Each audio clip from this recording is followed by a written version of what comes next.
Welcome, everybody. I'm Kim Sherman. I'm the husband of a volunteer and volunteer myself.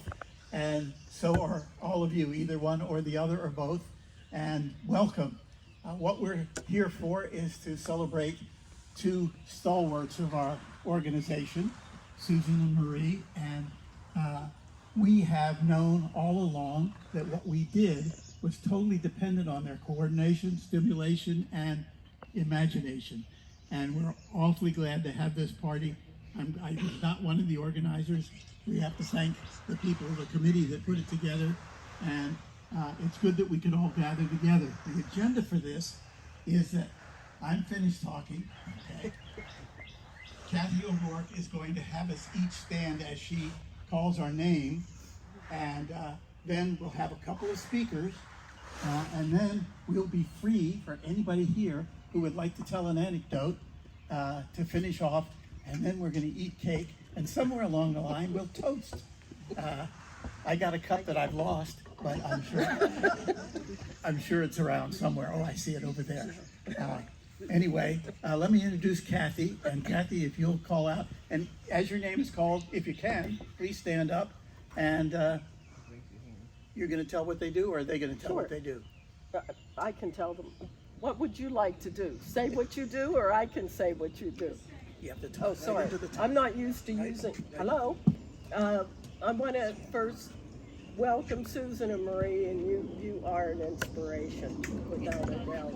Oh, anyway, we had a committee of 4, and first of all, I want to thank Bob and Fran for giving us a beautiful place to gather and celebrate together, and all the help that they've done. So thank you, Bob and Fran. Then our committee, we've got Dee Sullivan, we have Lucy Walker, May De Carvalho, and myself. That was it. So we picked.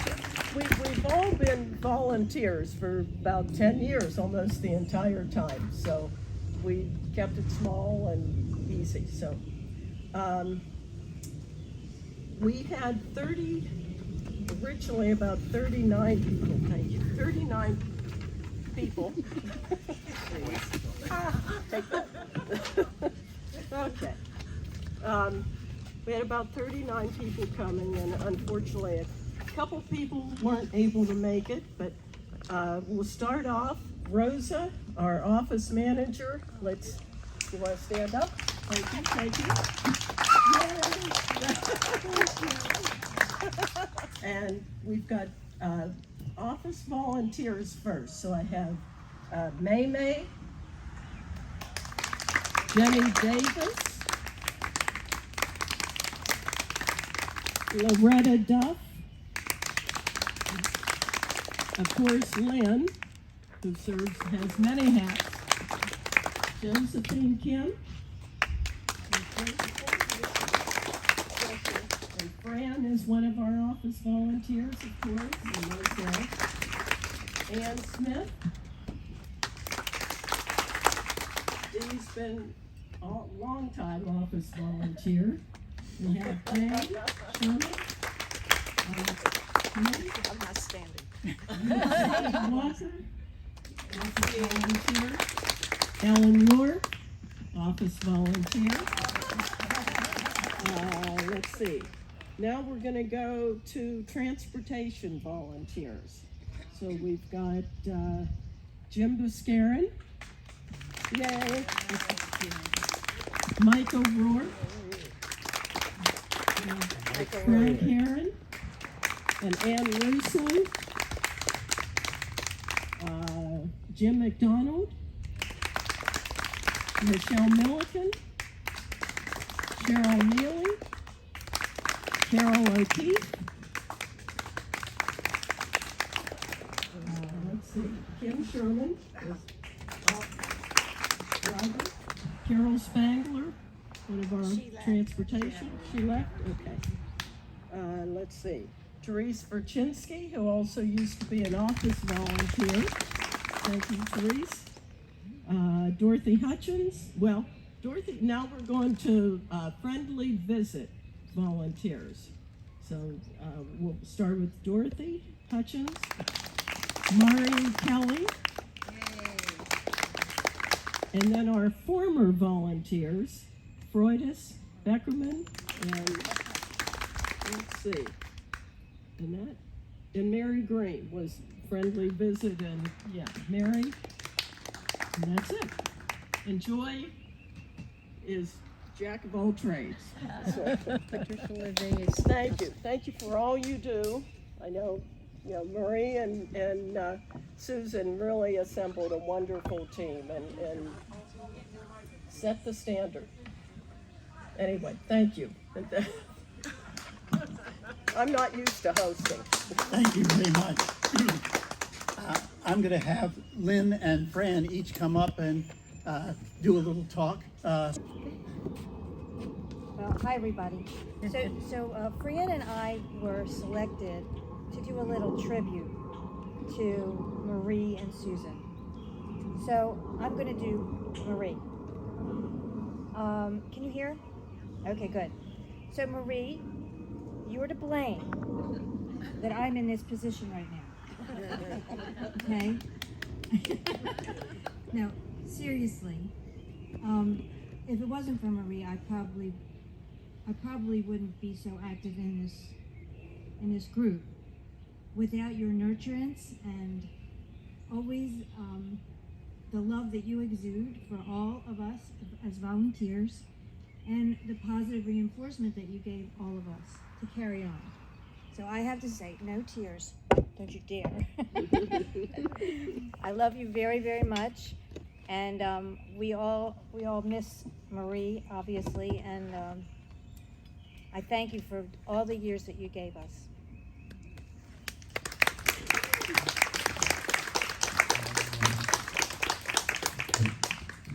So, 15 years ago, it was around that time that we met at the Enterprise Foundation, where more than that, where we both used to work, Susan and I. And boy, did she impress me. I thought, what a lady. What a really good person. And then I left the Enterprise Foundation. And my mom got sick, and I used to go back and forth to Puerto Rico to take care of her. And I was so lucky to find people in Puerto Rico who helped her out. And I thought to myself, I really want to pay it forward. So I looked for an organization where I could do that, and I happened to hear that Susan was involved with a place called the Village in Howard. And I said, what? Any place that is good enough for Susan to volunteer at, I want to know more about. And that is how I looked for the Village in Howard and how I became a volunteer. Thank you, Susan. And just the whole thing of volunteering, she has such a heart. And I remember there was someone who, it was one of our people who had a challenge during one of our volunteer things. And I called Susan and I said, Susan, like at what point do we say we can't? And she said, Fran, that's not our place. Our place is really to say, what can we do for you? And that really shut me up. I went, yeah, you're right. And that is what Susan and Marie have personified for us. So thank you both. Thank you, Susan, for bringing me into the village, kind of.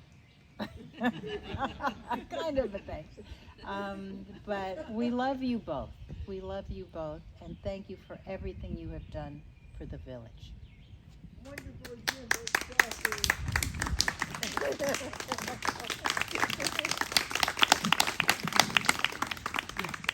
Fran really nailed it when she said that there are great purposes to rope people in.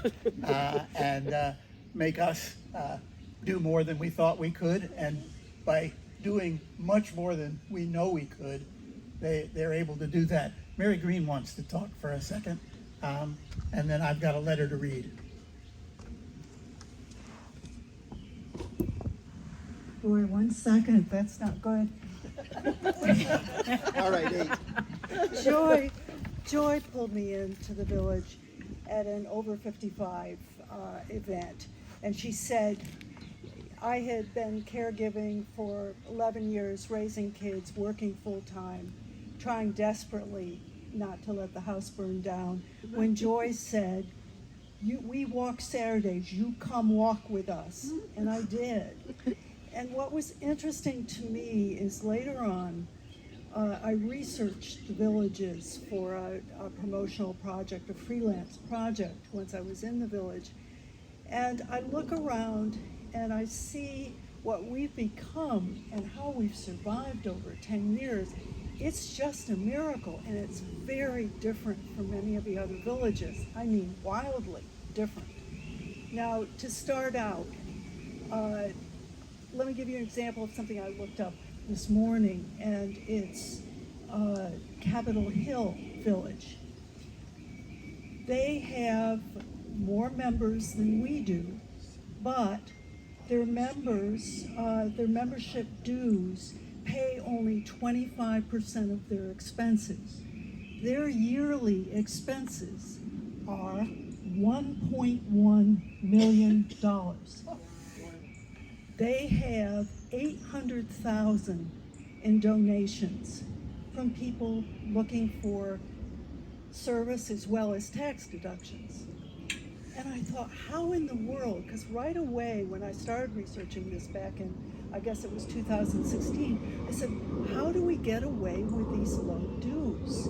These other places have 2 to 2.5 times what we're paying. How are we doing it? How are we doing it through the pandemic, through times when we couldn't be face to face?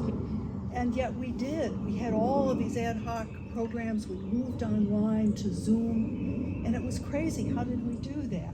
And do you know we're one of the only villages doing that, who were able to do that? Now, why brings me to Susan and Marie. I met Susan, well, actually I met her earlier, but it was a circle of care thing. I was getting a hip surgery after many years of just not taking care of myself. Susan called me, and we navigated her way up the driveway, through a side door, past a narrow dish washer and dryer entrance into the room. And I thought, my God, if Susan can do this, I can get well very quickly. I just need to listen to her. And this was the beginning of what I see as the trickle-down effect of volunteering in this particular village. Not just official volunteers, but everything was volunteering, programs, everything. And the difference it made was self-sufficiency. The notion, Susan has worked a lot in what the fancy term is knowledge transfer. That means, what the heck do we do when we retire and we're unhooked from jobs, from raising families, from whatever? What do we do? And Susan led the way in showing me and many others how everything we knew, all the skills we had, could continue on. And we gained friendships by doing this, and this is us all together right now. Later on, Widow and Widowers Group, we learned how to recover from 2008 and 9 complete debacle in the stock market and rebuild our nest eggs. It was just amazing. She basically has demonstrated this all of her life, and she came over to us and did this for us. And then there's Marie. My gosh, Marie, you are an ever-ready battery. I have never seen anything like it. First person, you want to talk about volunteering in the trenches rather than being in an office, a paid volunteer who doesn't see anyone. Oh, not Marie. Marie was first one there, last one out. She exuded she just was so loyal to this whole village and so kind to other people, but firm. I mean, Marie was going to do things right. We weren't going to be sloppy in this volunteering. And Jim, you know, Marie and Jim are our favorite TVIH village couple, with a lot of behind-the-scenes maneuvering to make sure this happened. And you know, Jim tracking the data, not an interesting term perhaps, but very useful, as you see, because funding is so hard to get. And last time I checked, I didn't have any friends who could donate $800,000 to our group today. So because of you, everything in the village, especially through COVID, when everybody thought, well, that ship has sunk. No. Ad hoc presentations, ad hoc help. And not just with people you already knew. I'm thinking of helping Fred Bott when we were doing the File for Life. I think that's the correct one, Kim, I mean. We took them around and sat with him, thought it would be a short visit. And Fred started talking about all the ways he coped with his disability. Fred is legally blind. He talked about how he had set up his house with support from family members, giving to others, all of these technologies. I learned more from Fred than Fred learned from me that day. And I asked this wonderful lady here, Rosa Gray, the other day. We were talking about a book club announcement. And I said, Rosa, how is Fred doing? Well, Rosa not only drove Fred, but Rosa calls and keeps up with Fred. These are things we just do because everyone has become a friend. So volunteering is like building confidence, building capability, giving us a sense of extended identity instead of that weird place most people get after a few years of retirement and too many margaritas. It's just an amazing organization. And I hope whatever we do to go forward, because you know, I'm not a big joiner, but this place is like extended family to me, and there's a good reason. Two of those reasons are sitting in front of us today. We're proud of you, we love you, we're grateful to you. You have changed lives all over the place, and you've changed us. You've turned us into some pretty good volunteers, I gotta say. So thank you. And please, let's go forward with this same spirit. It's made a difference to so many people. The other part of the village in Howard is the social fabric, as we call it, and it's the wonderful thing that it was designed to make. But those of you who are volunteers and not members per se of the village, not associate or full members, you're in that fabric too. By driving somebody to a far off doctor's office or anything like that, you get pulled into the social part that is everybody learning to get closer to people and be more involved with one another. Terribly important for us as we age. Not all of you are the same age, but I think that's great. And so the symbiosis between the social and the helping part of this village, I think, is wonderfully woven, and it was done very much so by two people as they drove us through that period of having to get our services organized so that the social part could just go on and have fun. And as that began to be woven more, we were lucky enough to get Rosa to make it work so much smoother.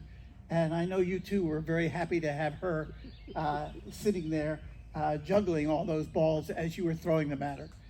So I think that's great. Rosa, thank you very much. I have a letter to read. This is from Judy Pittman. Judy is one of our founding mothers, and she couldn't be here today, and she asked that we read this letter. And if you don't mind, I'm going to take my sunglasses off.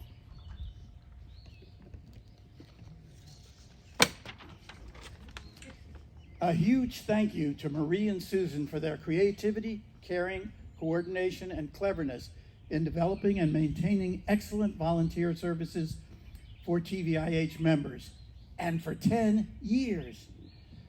From these days, from the early days at the tiny donated winter growth office, sharing desk and sometimes phone, they put in extraordinary hours to create so many aspects of service for so many in need.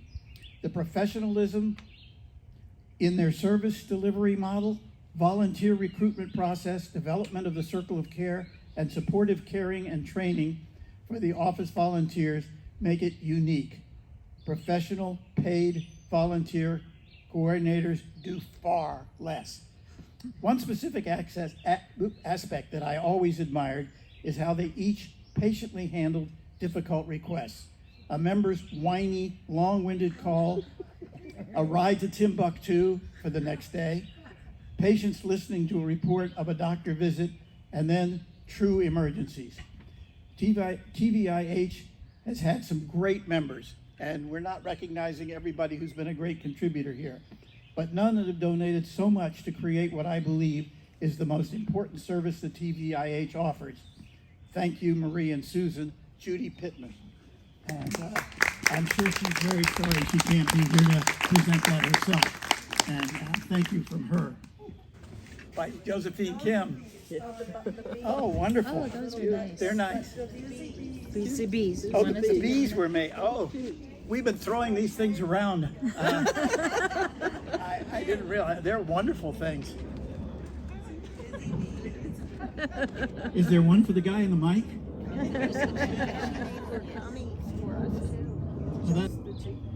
You want Kim me is to an read? Ogden Nash. He is a wonderful poet, and he made these cards especially for Susan and Marie. So we're gonna read them. Yeah. Be careful when you open them. Be careful. Oh, be careful. I see. Okay, I'll take care of that. Okay, for Susan. A little rhyme. Your spirit and vision help define who we are, but your endless empathy set a very high bar. The volunteers who you train and send to the task feel just as rewarded as the members who ask. It seems that you never turn down a request, so finding providers is what you do best. You've been a great leader with your charm and your smile. You've set an example with your competent style. Best wishes from us. May your days fill with fun. We are grateful for you for all you have done. That's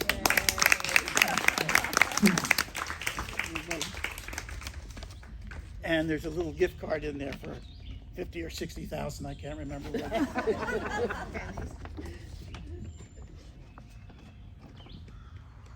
In trying to be careful, I'm taking a lot of time. And for Marie. You remember her, don't you? She's the one sitting over there. Day after day, though often unnerving, you keep TVIH humming and volunteers serving.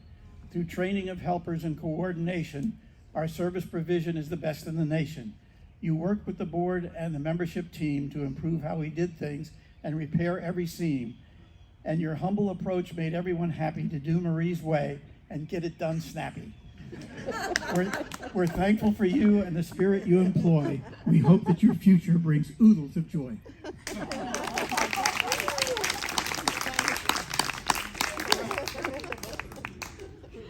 Can anybody stand up and give us a little anecdote about what goes on with the village in Howard? I'll be first since I'm up front. I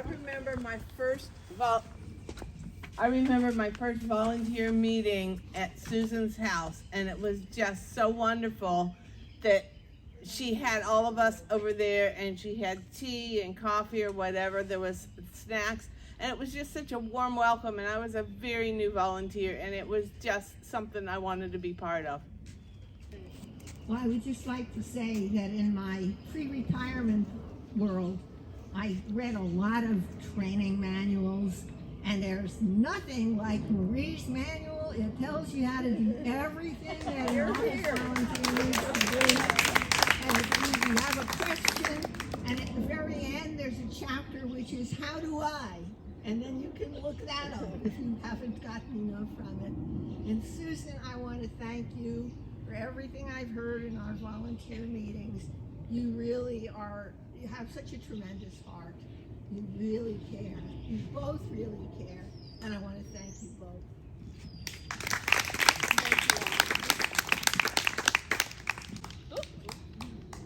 I just wanted to say a little bit something about Marie in addition. Yes, Jane and I are drivers, and I looked to see last year how many trips we took during the year of 2024, and it was 6 between us. What we've been doing is waiting until, if there's no volunteer, Marie calls at 11 o'clock at night and says, tomorrow morning so-and-so needs a ride, can you do it? And if we're free, we do, and glad to be that kind of a backup. But we weren't needed very much because everybody pitched in all the time. And you guys wrangled a good group to doing the service that we needed. And so there were almost no times when we couldn't deliver in 10 years, right? Almost. There was always, yeah, you called last night and I'm sorry, nobody's coming. Yeah. I was gonna check with Chat GPT to write something for Susan and Marie. I didn't, she wasn't home. So I did my own little thing. I'm not, I can't memorize like Mary did, but a few words. There definitely are not enough words to adequately express how much you mean to our volunteer team. You are both our North Star, our sounding board, our go-between. Think Marguerite. Marie knows. Our counselors and our conscience. Most importantly, though, is you are the most compassionate and dearest of friends for all of us. We love you so much, and we are eternally grateful for the 10 years of dedication and hard, just put everything you had into this. And I don't think we really appreciated it until you stepped aside. So thank you. We just, your manual deserves a Pulitzer Prize. But thank you. We are totally indebted to you two for everything you've done. Thank you.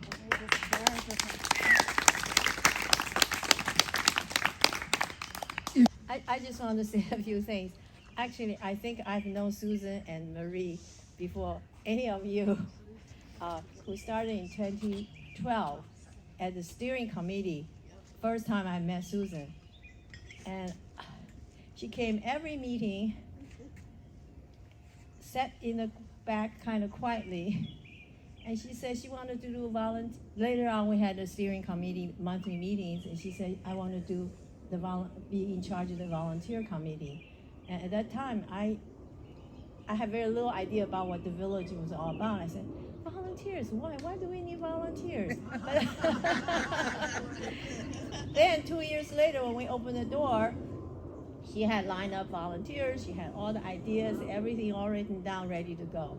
And about Marie, she was, when we had that little office in the Winter Grove, one room, one table, and I think one filing cabinet, a few donated chairs, and one microwave oven.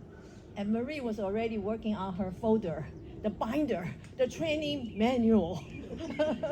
She was adding more pages all the time. And I just knew, wow, this is really great. So I just wanted to say, I think the success of TVIH today really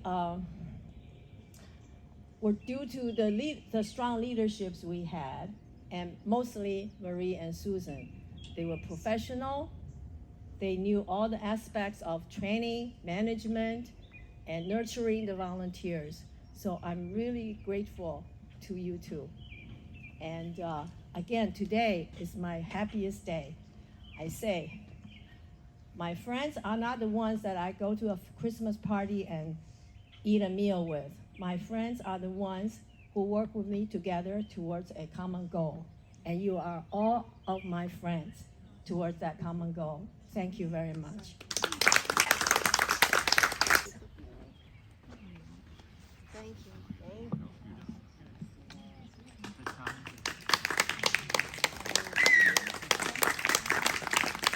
So I hope I can do this.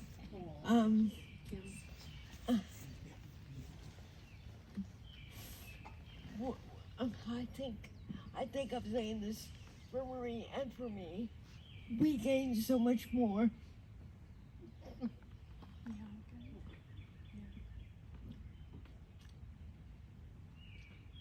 We gained so much more than we gave.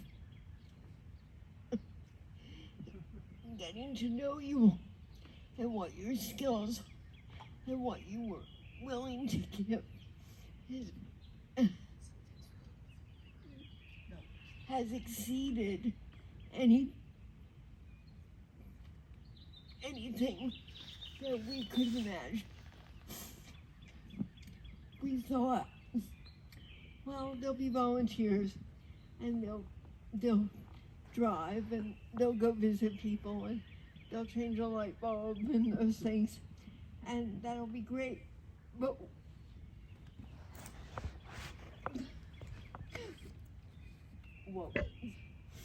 what we saw over and over again was people who got into a situation, saw that was needed, wasn't what they signed up for, but gave anyway. Gave more than what we could have anticipated was needed, gave more than what we anticipated they would be willing to give. And we saw it over and over. I think Marie and I both, we used to meet every month for lunch and we'd talk about what was coming. This, of course, was Marie's idea. She had her agenda. She had a follow-up notice that came afterwards to remind me of what we decided. And, you know, that was what made us a good team, because she was the person that looked forward and looked back and made sure we were on track. And I was the person that kind of fired off, well, this is where we have to go long term. How are we going to get there? You know, if we just keep going month to month. So we had both the short term, real important nuts and bolts, and we never missed a cue because of Marie. And we had some sort of plan for pie in the sky, what we should be doing, why it mattered. And one of the things that I just need to leave with you is one of the reasons I think that our volunteers have been so amazing is that we are not of a culture where we criticize each other. We are not of a culture where we snipe at each other. Everybody's effort is their best effort, and we acknowledge it and we thank them, and we allow them to give what they're best able to give without critique. The world is full of criticism, and we don't have to be that community. We can appreciate your goodness, your talents, your heart, your skills, and we can allow that to flourish because we acknowledge it and because we think that that's what should be in our community. And don't give in to the pressure to find fault with what happened before. Don't give in to the pressure to say, oh, it could have been better. Anything could have been better. The enemy of the perfect, the good is, let me get this right.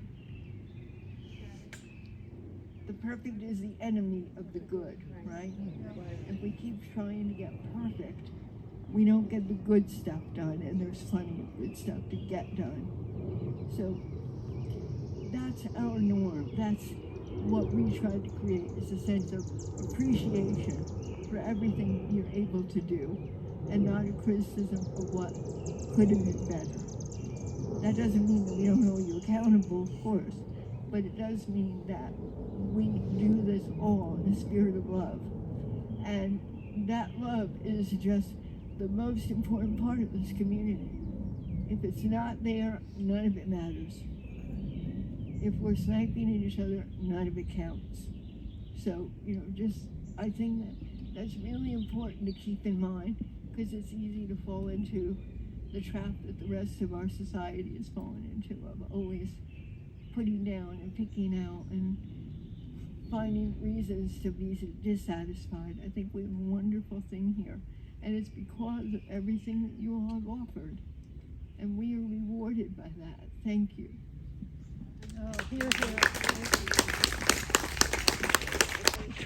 I don't know if you realize how I became a volunteer at the village. My husband had passed away, and I had been so involved with his caregiving, and afterwards I felt like I was kind of lost and needed a place, something to do with my skills. And one day, Susan, who I knew from church, she said, "Marie, can we go to lunch?" And sure, we can go to lunch. And she said, "Marie, we're starting out this thing called the Village in Howard. Have you ever heard of it?" "No, I've never heard of it, And so she explained a little bit, and I said, "Well, I can help out the office." I said, "I'm an old secretary." And that's how I got involved. And the very first time that we had training session at the one-room office next to the main center, there were like 20, 25 people in this one little room and one little laptop, and I couldn't even see the laptop, let alone learn how to use the computer. And they handed out a sheet of paper and said, "This is how it works, this is how you log in." And I went home and tried it, and I said, "Oh, we need more than a piece of paper to learn how to do this computer." And so that's where it all started. And and I can remember Kathy and I working together. There was an auction that they were having, and there were people coming in, and we're trying to answer the phones, and they were trying to give us money, and oh my goodness, I don't know where Kathy is, but I know she remembers that, right, Kathy? You remember when we were in the office? Well, you remember when we were in the office with the auction? Yep. And the people were coming in, and we were trying to give them receipts. They were trying to give us money, and we didn't know what we were doing. But anyway, it worked out, and that's how Kathy and I got to be very good friends that very first week they were there.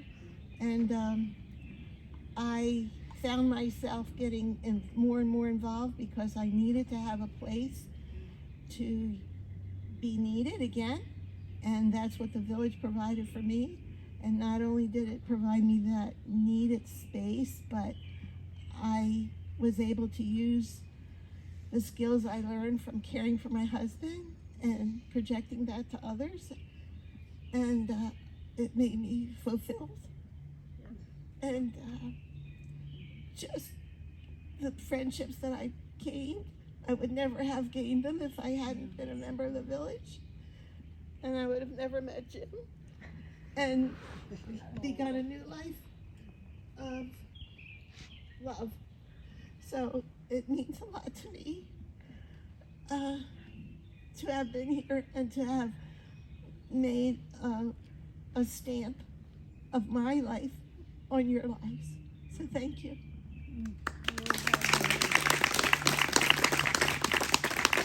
You still have the glass up?